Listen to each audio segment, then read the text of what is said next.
बिस्मिल्लाहिर्रहमानिर्रहीम। अस्सलातु वस्सलामु अलैका या रसूलल्लाह। अस्सलामु अलैकुम। आज मैं आपके साथ ताज़ा हरी मेथी के पराठे बनाने की रेसिपी शेयर कर रही हूँ। तो बिस्मिल्लाह करते हैं। तो पहले मैंने मेथी को धोकर अच्छी तरह उसका पानी निकाल दिया है और फिर उसके पत्ते अलग कर दिए। ये मैंने कुछ पत्ते छोड़ दिए हैं ताकि मैं आपको बता दूं कि मैंने इस तरीके से पत्ते साफ किए हैं। तो यहाँ मैंने 2 प्याले घी का आटा लिया है और 1 प्याला बेसन का। बिस्मिल्लाह। ये प्याला भरा हुआ नहीं है, थोड़ा कम है। 1 चम्मच नमक, आप अपने टेस्ट के हिसाब से कम या ज़्यादा कर सकते हैं। 1 प्याला मेथी के पत्ते। इसमें अभी भी कुछ ब्रांचें साफ नहीं है क्योंकि मैंने छोड़ दी थी बाद में साफ करने के लिए। तो ये ब्रांचें अब मैं साफ कर लेती हूँ।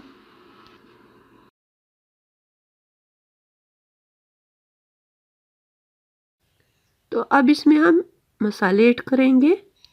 यहाँ 1 चम्मच सुर्ख मिर्ची, बिस्मिल्लाह। 1 चम्मच खुश्क धनिया, बिस्मिल्लाह।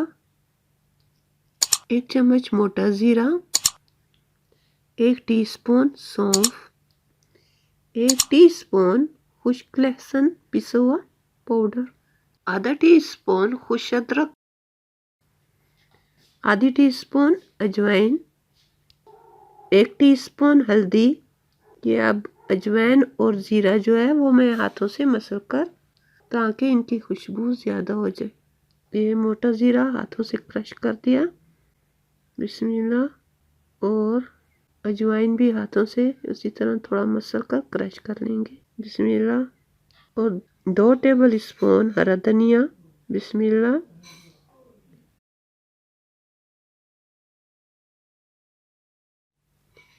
एक दरमियाना प्याज बारीक कटा हुआ, बिस्मिल्लाह।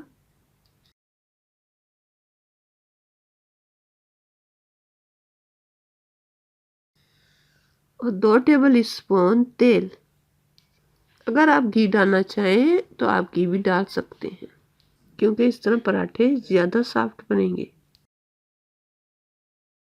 पहले इन सबको हम अच्छी तरह मिक्स कर लेंगे।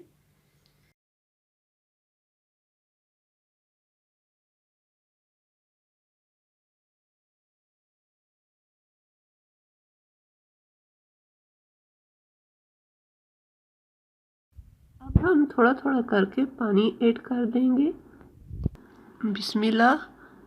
अब इसी तरह थोड़ा थोड़ा पानी डालते हुए मिक्स करते जाएंगे।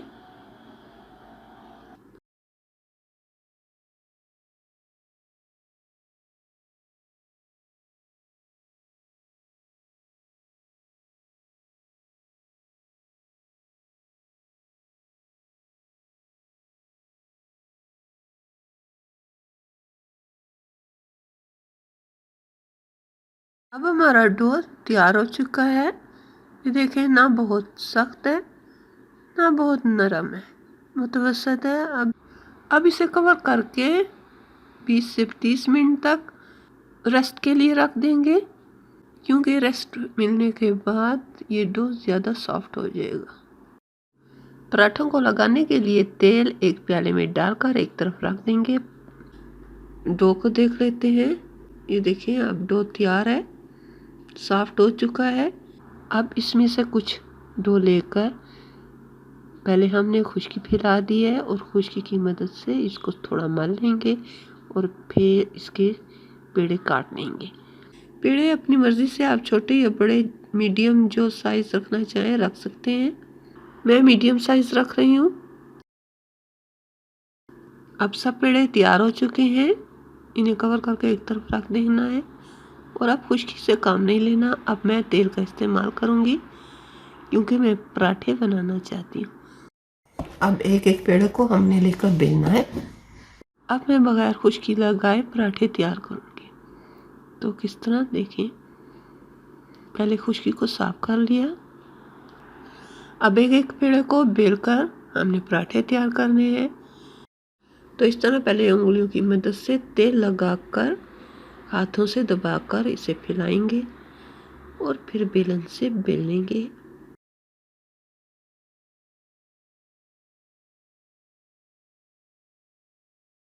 बस इतना काफ़ी है। अब हम इस पे अब फिर उंगलियों से थोड़ा तेल लगा देंगे और ऊपर कुछ खुशकी छिड़क दी। पहले एक तह लपेट दी इस तरह। अब ये तीसरी तह, ये डबल हो गया तो इसके ऊपर तीसरी तह लगा देंगे। ये 3 तह लपेट दिया। इसको हम थोड़ी लंबाई शक्ल देंगे ताकि ये फिर मज़ीद पतला हो जाए। और अब इसको फिर थोड़ा सा तेल, अब फिर थोड़ा आटा छिड़क दिया और फिर दोबारा 3 तह लपेट। अब ये मुरब्बा शक्ल बन गई है। इसी तरह हम सारे पेड़े तैयार कर लेंगे। इसी तरह ये दोबारा भी देख सकते हैं। दोबारा इसी तरह फैलाकर उंगलियों की मदद से पहले, फिर बेलन से, और फिर हमने 3 तह लपेट देना है 2 दफा और फिर मुरब्बा शक्ल सब तैयार करके रख देंगे। अब हम पकाने की तैयारी करते हैं। अब हम एक एक को लेकर पहले उंगलियों की मदद से फैला देंगे या बेलन से बेलकर थोड़ा पतला कर लेंगे। बहुत ज़्यादा भी पतला नहीं करना। हम सिर्फ उंगलियों से भी फैला सकते हैं और बेलन का इस्तेमाल भी कर सकते हैं। तो अब फैलाकर हमने तवे को गर्म करने के लिए रख दिया है। तो अब हम तवे पे डाल देंगे बिस्मिल्लाह, और ये ऊपर थोड़ा सा तेल डाल दिया। थोड़ी देर के लिए हम पकने देंगे इस साइड को, और अब हम इसको पलटा देंगे। और क्योंकि अब ऊपर तेल डाला हुआ है, अब इसको हम मूव करेंगे अराउंड। अब फिर थोड़ी देर पकने दी। देखें सुर्खी आ गई है। अब टर्न कर दिया और अब दूसरी तरफ से पकाकर हमारा पराठा तैयार हो गया। दोनों तरफ से बहुत ही लाजवाब कलर आया है। और हम तेल की बजाय घी भी इस्तेमाल कर सकते हैं। हम इन पराठों के अंदर भी घी लगा सकते हैं और बाहर पकाते वक्त भी थोड़ा थोड़ा घी डाल सकते हैं। अब हमारा पहला पराठा तैयार हो चुका है। इसी तरह हम बाकी के भी तैयार कर लेंगे। और ये देखिए अब हमारे पराठे तैयार हो चुके हैं। बहुत ही उम्दा कलर, बहुत ही टेस्टी। साथ ही मेरी वीडियो को लाइक कर दें और अपनी फैमिली और फ्रेंड्स के साथ ज़रूर शेयर कीजिएगा। अगर आप मेरे चैनल पर पहली मर्तबा आए हैं तो सब्सक्राइब करके बेल आइकॉन को भी ज़रूर दबा दीजिएगा ताकि मेरी आइंदा की वीडियो की नोटिफिकेशन आप तक पहुंचती रहे। पराठे आप किसी भी चटनी, दही, मायोनेज़, अचार वगैरह के साथ नोश फरमा सकते हैं। कमेंट में अपनी राय से ज़रूर आगाह कीजिएगा कि आपको मेरी रेसिपी कैसी लगी। अल्लाह ताला हम सबका हामी और नासिर रहे। अल्लाह हाफिज़।